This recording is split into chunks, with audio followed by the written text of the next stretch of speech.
Alright, we are starting this video. We're starting this video inside today because we are waiting. We're waiting for the new car. So you're definitely gonna want to see what this is because I have one already.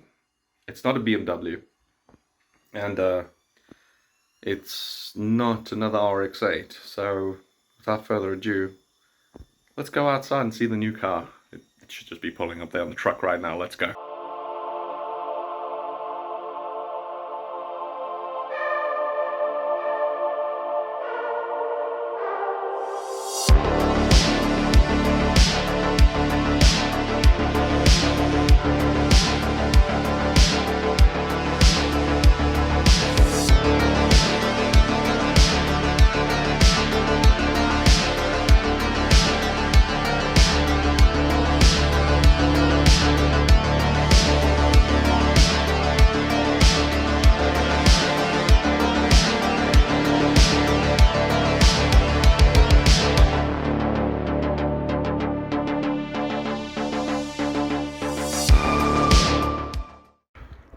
Well, it's officially here, and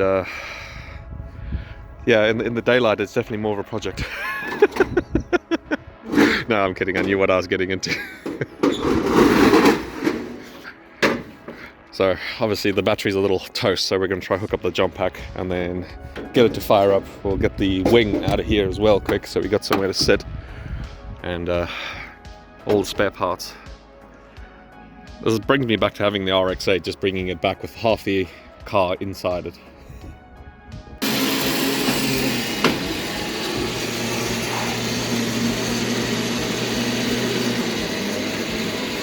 Alright, we're in it. We got the jump pack hooked up. Hopefully it's enough to swing it.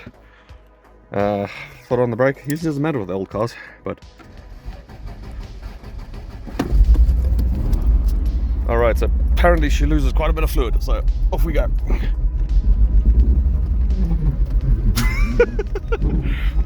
We'll be right. Yeah, that was eventful. The poor car's got a horrible misfire.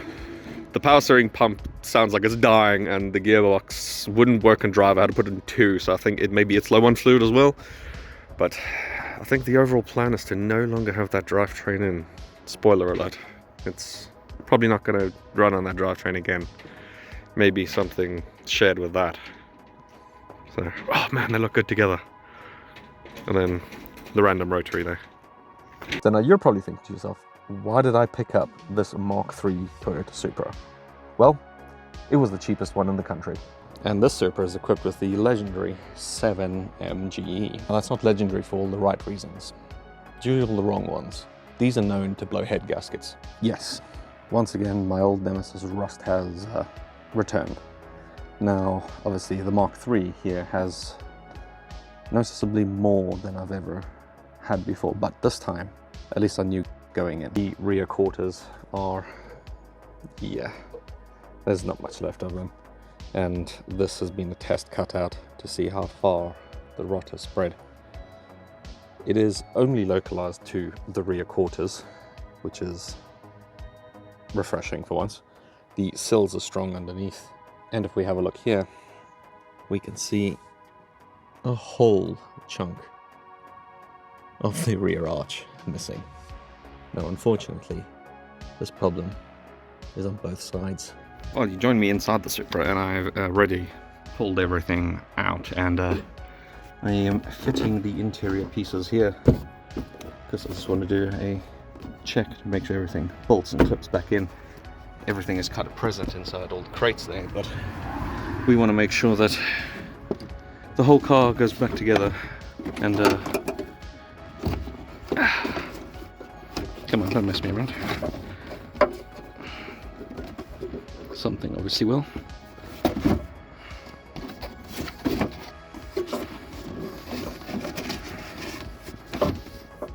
There we go.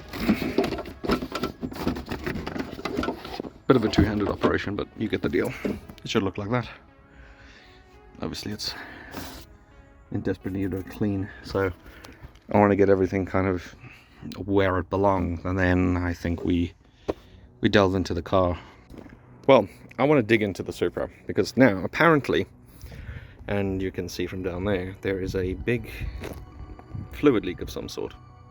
And I've been told it's oil, but I suspect because the power steering's making such a noise and it is all out of fluid, that's possibly the power steering line that's ruptured down there towards its cooler instead of the oil.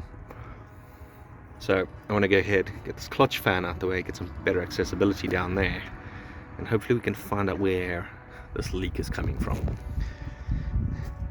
And once we've taken care of that, we can find out why it's misfiring.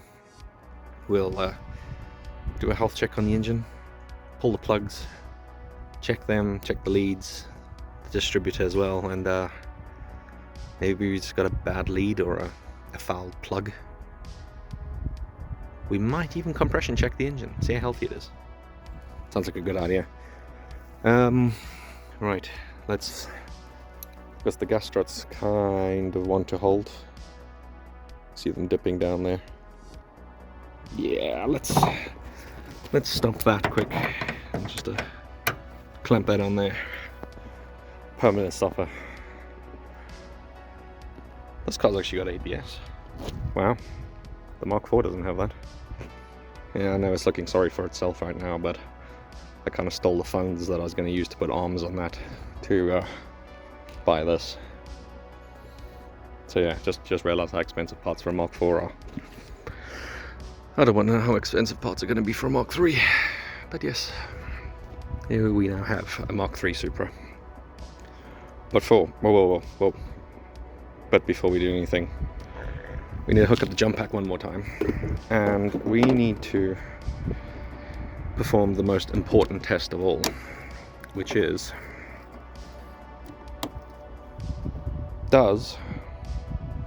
do the pop-ups work? Because if they don't, this entire car is useless and it's getting scrapped. Gotta find the keys. Oh man, it's a big comfy car, this. Right, ignition, that's fog lights, that's washers, that's off.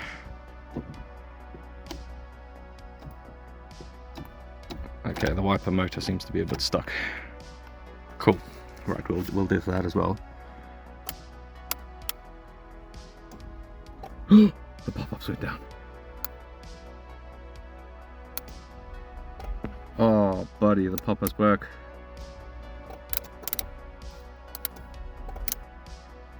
It's like the coolest thing ever.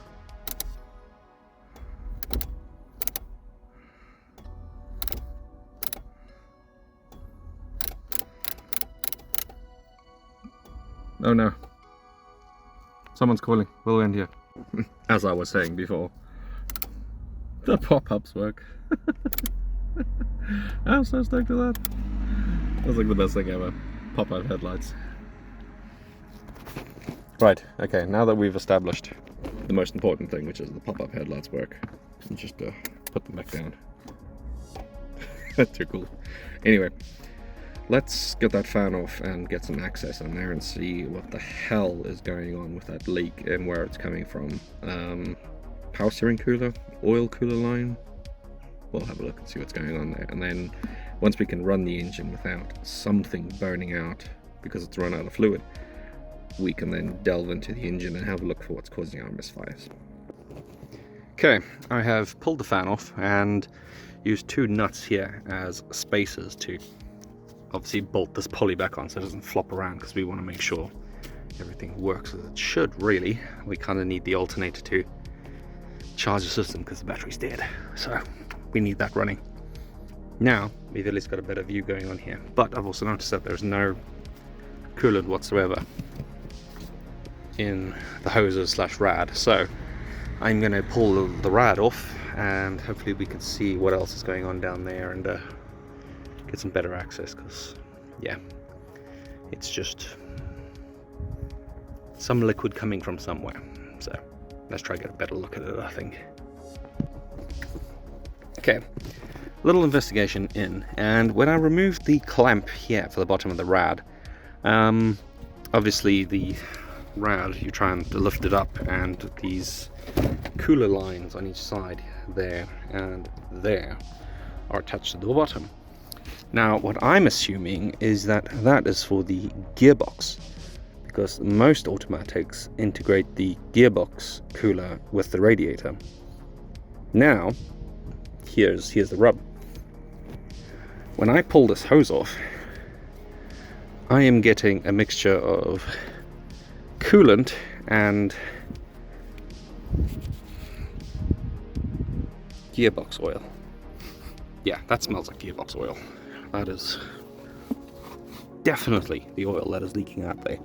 That means this rad is complete junk, and that would obviously lead us to suspect that's the oil that we're leaking. It's not power steering, it is gearbox fluid, and that would also explain why the gearbox was slipping so badly and couldn't select a gear.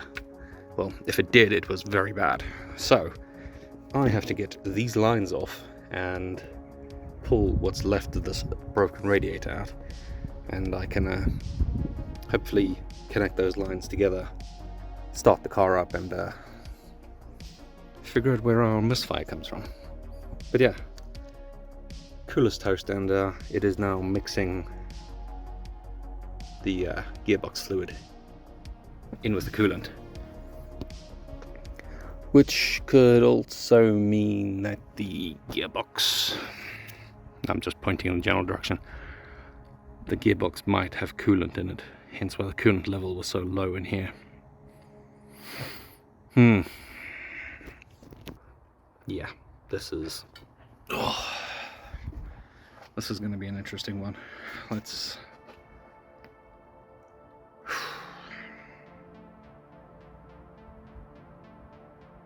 hope not. I hope that hasn't caused too much damage to the gearbox. Either way, we'll find out.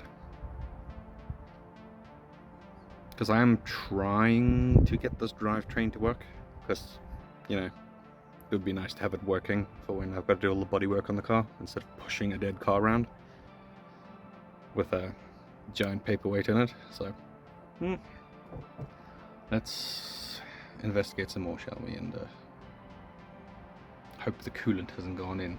It doesn't look like it has. It looks like the gearbox fluid is pushing into the radiator, not vice versa. So we'll have a look and see what's going on there. Right, we've obviously got the rad out, and yeah, it is grim to say the least. You can see the base of the rad itself is just, yeah, rotten, and there's our fittings for the oil cooler, and it's just, yeah, overall just a terrible experience. So this whole thing's getting scrapped, obviously. So that leaves me with the dilemma of bypassing this, because I don't have any hose that is long enough, and those two don't meet up together. So I cannot start the car currently, because I will just leak more fluid out, even though there's a pinched off. I don't want to cause problems with the box. Good thing though, I didn't see any coolant coming out of these hoses when I chopped them off, so it looks like coolant wasn't getting pushed through. It's only a case of the gearbox fluid getting pushed through literally now, within the last, say, 2 hours of me messing on here, because obviously it cracked something internally, because in this hose and further down there is no residue of gearbox fluid, so it should all be clean. But I'll pop it off at the top here and double check that there's no residue there. But up top here through the thermostat we've got no gearbox oil, so it looks like, yeah, it was obviously the recent failure, and that was the oil that was leaking. So it didn't fail when the car was parked up, which is good news, which means there should be no damage to the gearbox or the engine having anything else flowing through it. No gearbox fluid through the engine, and no coolant through the gearbox. Now, our power steering is low as well. Now, I think that is the power steering cooler, if I'm not mistaken. Or it's an engine oil cooler. one of the two. I've got to figure out what that is, because you can see, yeah, it's kind of weeping as well, so that also needs to get swapped out. And the AC condenser itself is rotten. Badly rotten. It's just, yeah, I mean, we've got more of it here. It's always nice. Just the bottom of your radiator and condenser just rusting out. But yeah, it's not stuff that's a problem to replace, at least. I mean, I suppose neither are these, but I wouldn't put one of these back in if it was dead. The car's partially stripped out just to make way for any inspection down on the rear arches. As you can see down here, we have what's left of the wheel wells, and yeah, that's gonna need replacing all the way down through here.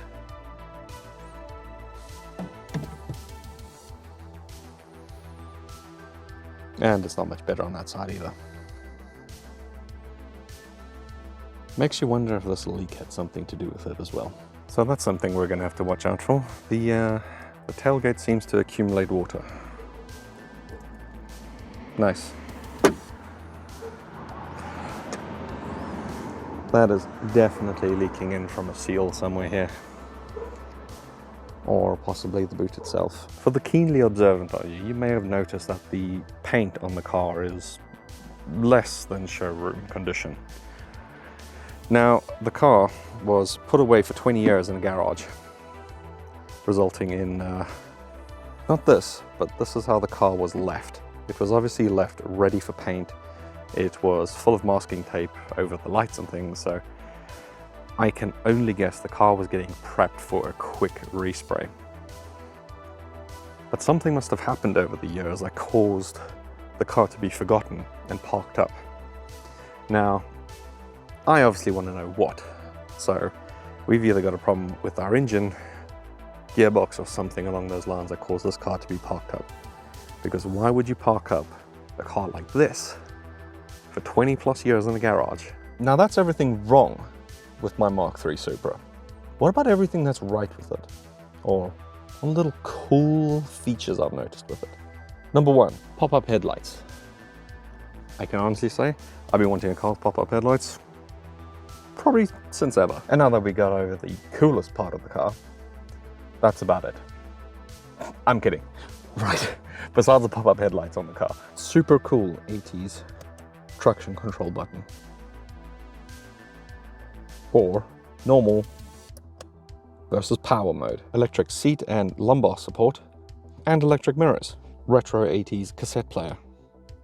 I mean, I can't remember the last time I've seen one. Cruise control, right there on the steering wheel. Headlight washers. And probably one of the coolest old school features is the ability to lift your steering wheel up and out of the way, making it easy to get in and out of the car. When you get back in, it clicks back to your normal position. Everything fully adjustable otherwise. That's apparently supposed to telescope, but the telescoping function seems to be jammed. I suppose we've got to fix that. Not to mention this little cooler right here. You know what I'm talking about. Tons of 80s cool features like vents that come through the door cards, our power windows, power locks, and this is how you open the door handle. I mean, how is that for a door release on an old school car? This old Supra just is the definition of old school cool. You got a 80s wedge with pop-up headlights and all the cool equipment you could ever want. I'm honestly blown away. And to top it off, this car has ABS, something my Mark IV Supra does not have, because my Mark IV is a Japanese import. So they had a few less features than their UK and US counterparts. This car's last MOT that ran out was in 2001, and the car's been parked up ever since. The guy who I bought it off of has only had the car for the past month after pulling it out of this garage. So, and he obviously tore the back end apart to see how bad it was, and I don't blame him for not wanting to take on this bigger project. There are a lot more cars out there, they're a lot easier to work on, and I suppose I'm just a sucker for punishment, and I just like taking on rusty cars for some reason. But I honestly see the potential in this Supra, because I see this sleek 80s wedge with pop-up headlights cruising on the motorway at night. Just, oh. I can see the 80s vibe, that synthwave type music cruising, the neon lights, you know, that 80s nostalgia. That's what I can see from this car, and I would like to see this car back to its former glory. We want to go ahead and repaint the car in this red. It's got a wonderful metallic underneath it and a few spots that you can see any sort of paint. But enough about me seeing the potential in this car. I hope you guys can too. Yeah, I'd greatly appreciate any support you guys have. So, with that, you guys stay awesome, and I'll catch you next time.